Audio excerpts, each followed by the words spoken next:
Bonjour, bienvenue aux Cieux ouverts du mardi 7 mai 2024. Vous êtes les bienvenus. Aujourd'hui, nous allons parler sur le filet de l'oiseleur, partie 2. Donc, avant de commencer, prions ensemble. Père éternel, nous te remercions pour le don de la vie, pour ce beau jour que nous avons vu aujourd'hui. Seigneur, nous commettons tout ce que nous allons faire aujourd'hui entre tes mains.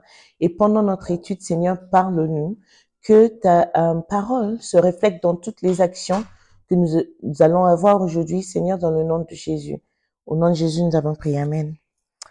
Donc, aujourd'hui, notre passage biblique est tiré de Jacques chapitre 1, de versets 12 à 16. Et avant de lire notre passage biblique, nous allons lire ensemble le verset à mémoriser. Notre verset à mémoriser est tiré de 1 Jean chapitre 2, verset 16. Et je lis: « Car tout ce qui est dans le monde, la convoitise de la chair, la convoitise des yeux et l'orgueil de la vie ne vient point du Père, mais vient du monde. » Lisons très vite notre passage biblique aussi, avant d'entrer directement dans notre étude. Donc, je lis Jacques 1, 12 à 16. « Heureux l'homme qui supporte patiemment la tentation, car après avoir été éprouvé, il recevra la couronne de vie que le Seigneur a promise à ceux qui l'aiment. Que personne, lorsqu'il est tenté, ne dise « C'est Dieu qui me tente », car Dieu ne peut être tenté par le mal, et il ne tente lui-même personne. Mais chacun est tenté quand il est attiré et amorcé par sa propre convoitise. Puis la convoitise, lorsqu'elle a conçu, enfante le péché, et le péché étant consommé, produit la mort. » Je pense que notre passage biblique s'explique bien aujourd'hui. Là, nous voyons que Dieu ne tente personne, mais la tentation vient déjà de ce que nous ayons dans notre cœur, ce que nous avons, dans notre cœur, ce que nous avons dans la pensée, les choses que nous voyons, tout ce que nous consommons qui entre dans notre pensée et qui peut se manifester dans des actions qui nous emmènent vers le péché et puis la mort. Dans notre passage d'aujourd'hui, je vais lire les paroles de notre Père Dadi Adeboye. « Ce qu'il a pris sera-t-il enlevé à l'homme fort, et celui qui est justement captif sera-t-il délivré » Ésaïe 49, 24. Selon la parole de Dieu, quiconque attrape une proie avec un piège, comme je l'ai décrit hier, peut légalement y prétendre. Il y a des captifs légitimes de l'ennemi. Nous avons déjà essayé de chasser les démons des gens et ils ont dit « Vous faites intrusion parce que cet homme nous appartient. Il est entré dans notre piège. » Par exemple, j'ai eu une fois un étudiant qui se rendait à son poste de service à la nation lorsqu'il est tombé malade. Le médecin a dit qu'il était allergique au riz. Quand ils me l'ont emmené et quand j'étais sur le point de prier pour lui, le Seigneur a dit qu'il devait faire la restitution.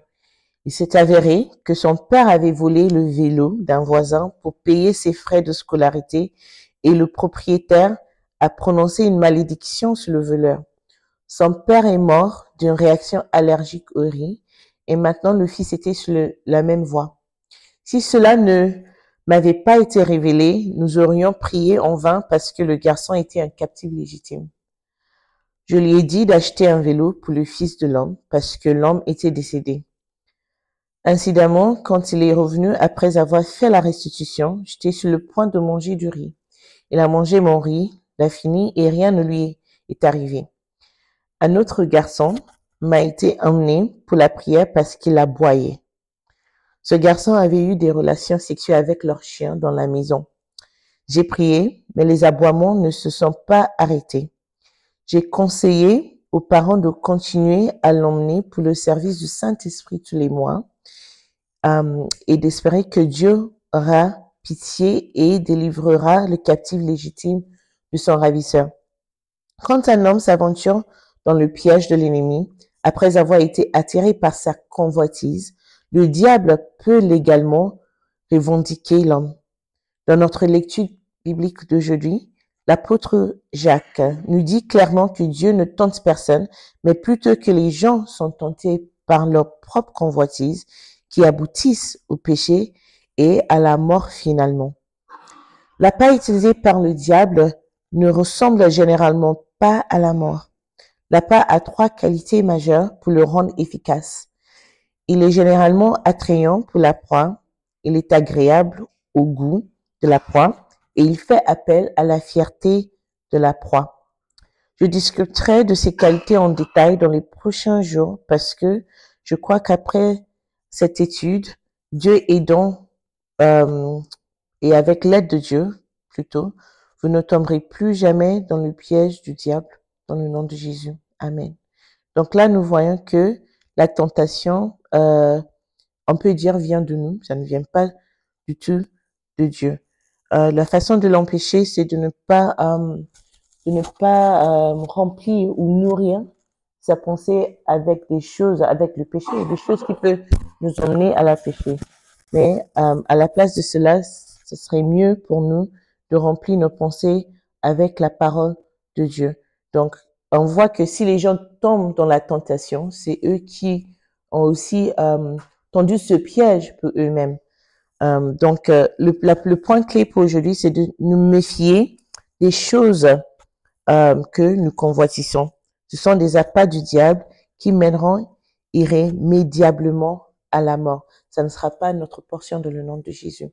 Donc, baissons notre tête dans la prière. Seigneur, nous te remercions pour ta parole pour aujourd'hui. Nous prions que tu nous aides à ne pas entrer dans la tentation. Aide-nous et aide nos pensées. Nous chassons toute mauvaise pensée, toute pensée de mal et toute pensée qui peut nous emmener à la péché et aussi à la mort.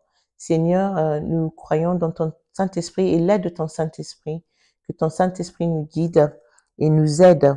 Au nom de Jésus, nous avons prié. Amen. Passez une très bonne journée.